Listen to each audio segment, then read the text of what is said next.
Salut mes petits choux! Alors, cette semaine, on se retrouve pour la lecture d'un nouveau post que je publie sur Instagram parce que les supports visuels, ça vous plaît plus, soyons honnêtes. Le sujet de la semaine, c'est les synonymes. C'est un sujet qui va être sujet à débat. Je ne partage que mon opinion. Je respecte totalement les gens qui pensent autrement. On a tous le droit, ça s'appelle la liberté individuelle. Les cheveux, il faut que je fasse quelque chose. Enfin voilà. Du coup, si vous n'êtes pas d'accord avec moi, on peut en discuter tranquillement dans les commentaires, tant que c'est dans la bienveillance et la politesse. Si c'est pour être haineux ou ce genre de choses, c'est pas la peine. Vous pouvez passer votre chemin, je ne réagirai pas. Voilà. Alors, du coup, synonyme. J'ai en horreur tous ces nouveaux mots bien pensants pour enrober le mot autiste. C'est sûrement pour faire passer la pilule. Il y en a de plus en plus, la liste s'allonge, de jour en jour. Pourquoi perdre du temps à chercher comment appeler autrement quelque chose qui a déjà été nommé? Pourquoi donner plus de crédit à tous ceux qui pensent que dire autiste est péjoratif ou pire, insultant? Personne en situation de handicap. Cette formulation souligne le mot personne, comme s'il était nécessaire de dire qu'un autiste est une personne. E-S-T. Je déteste cette phrase. Enzo est une personne, c'est pas la peine de le préciser. Porteur d'autisme. Elle est pas mal celle-là, je dois vous l'accorder. Comme si on porte l'autisme tel un sac à dos de rando. Vous me direz, ça serait pas trop mal. Quand on est fatigué, il suffirait juste de poser son sac par terre. Dans les structures médicales, on utilise le mot usager. Celle-là, pour le coup, retire toute humanité à l'autiste. Il devient une chose, un objet, un rat de laboratoire. C'est violent, méprisant, humiliant, rabaissant et tous les mots en « an » que vous voudrez. C'est déshumanisant. Vraiment. Une manière de mettre une distance, un fossé, un abysse entre soi et l'autiste qu'on est pourtant censé guider et accompagner surtout. Atteint d'autisme. C'est un joli mot qui réunit un peu tout. Atteint d'un cancer, atteint de trisomie. Ça enrobe et surtout ça évite de dire « est », du verbe « être ». Il permet une distanciation, désolé petit chou, entre la personne et sa maladie. Pourtant, ils ne font qu'un. Il est atteint d'autisme. Sonne plus doux que « il est autiste ». Moi, je trouve pas. Il y a l'emploi du mot TSA. Soyons honnêtes. Celui-là est réservé aux initiés. C'est un mot savant, on ne le possède pas tous dans notre lexique. Il veut dire « cet individu a un trouble du spectre autistique ». Ce terme soulève un autre mot problématique, trouble. L'autisme est un handicap invisible, un dysfonctionnement cérébral, pas de planche de salut, pas de jolie sirène au bout du ponton. On est autiste, on meurt autiste, on apprend à vivre avec. Ce n'est pas un trouble, c'est bien plus que ça. C'est vampirisant pour la personne comme pour sa famille. On a des troubles respiratoires, digestifs ou de l'humeur. Je crois que j'ai fait le tour de tous ces beaux mots. Je ne comprends pas, ça me dépasse.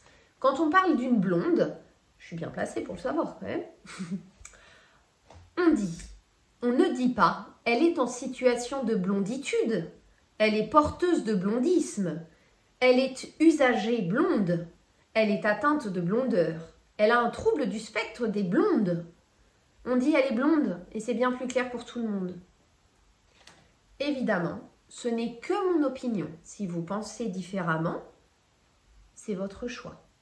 On est hyper franc et cash, des fois ça m'est reproché d'ailleurs, et du coup, j'aime pas passer par 40 chemins pour arriver au bon endroit ou utiliser des mots savants que seuls des gens qui sont dans la même situation vont comprendre ou ce genre de choses.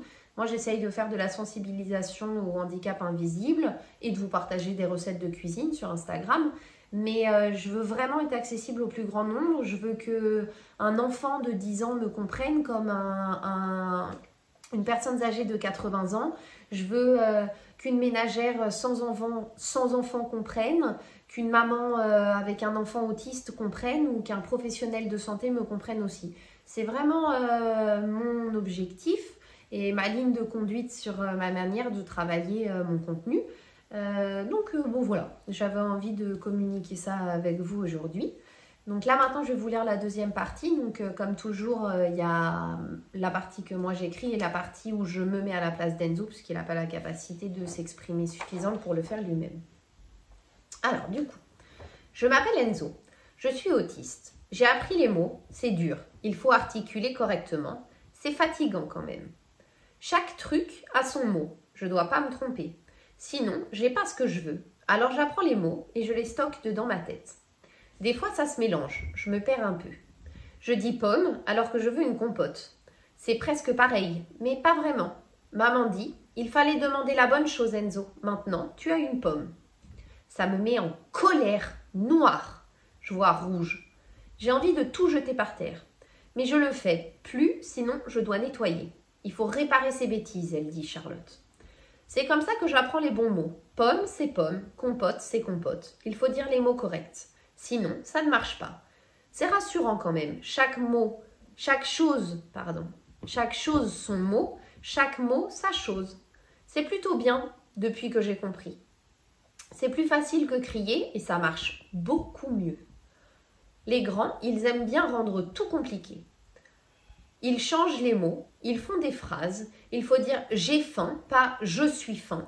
J'ai pas bien compris pourquoi, mais je répète, ça fait plaisir à tout le monde.